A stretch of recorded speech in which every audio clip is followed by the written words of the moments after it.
video. This video I wanted to talk about why I sold my games.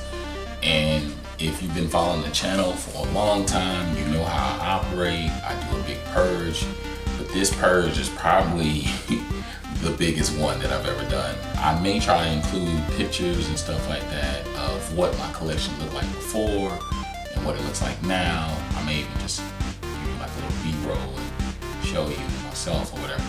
But the big thing that I sat down one day and I just thought about it, even from a bigger perspective than I normally have. Normally I get rid of games that I've completed and stuff like that.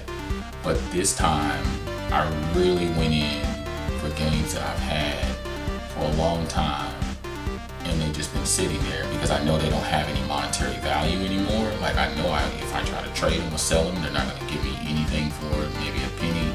And it's not even necessarily going to GameStop. This is going to retro stores.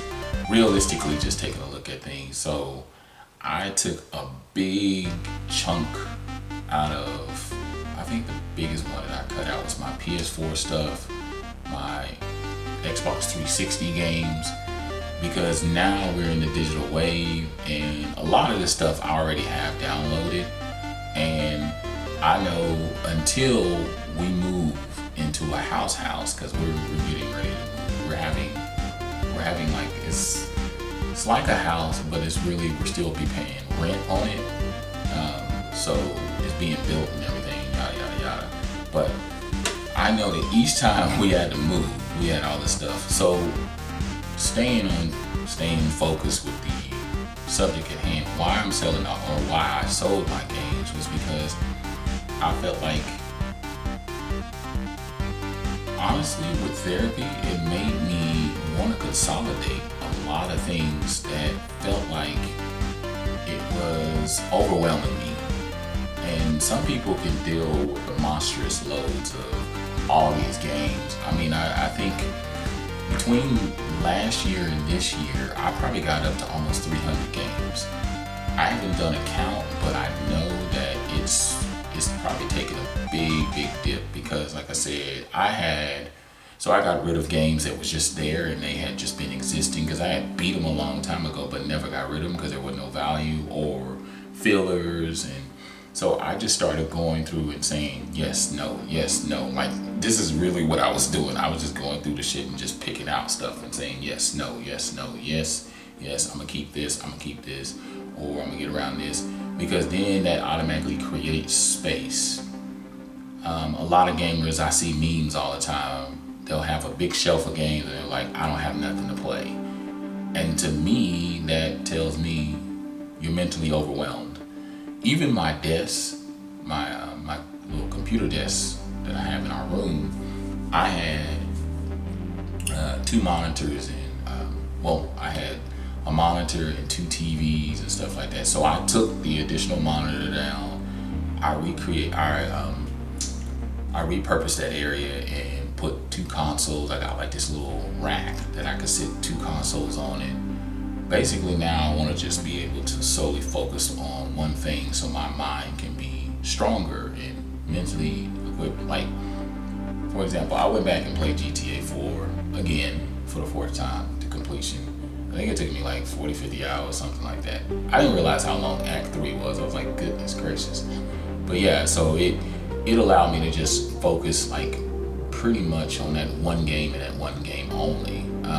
I've been ripping through games a lot faster since I did this purge, but I'll show you some of this. If you look up here, you see that I still have my normal boxes, which probably with the move, I may get rid of it. But if you look down here, I got rid of a big chunk of my PlayStation stuff. This is all my Wii U stuff. I used to have, it used to probably cover this whole thing. Like even my Xbox, original Xbox, it was probably a lot, twice the size. Now my 360 has always kind of managed to be the same. And then of course you got my Switch games. I probably had about 5 or 6. And then, you know, my Wii U stuff, my controller and my I forgot what it's called, so just don't hold it against me. But this, my PlayStation 2 also took a major hit.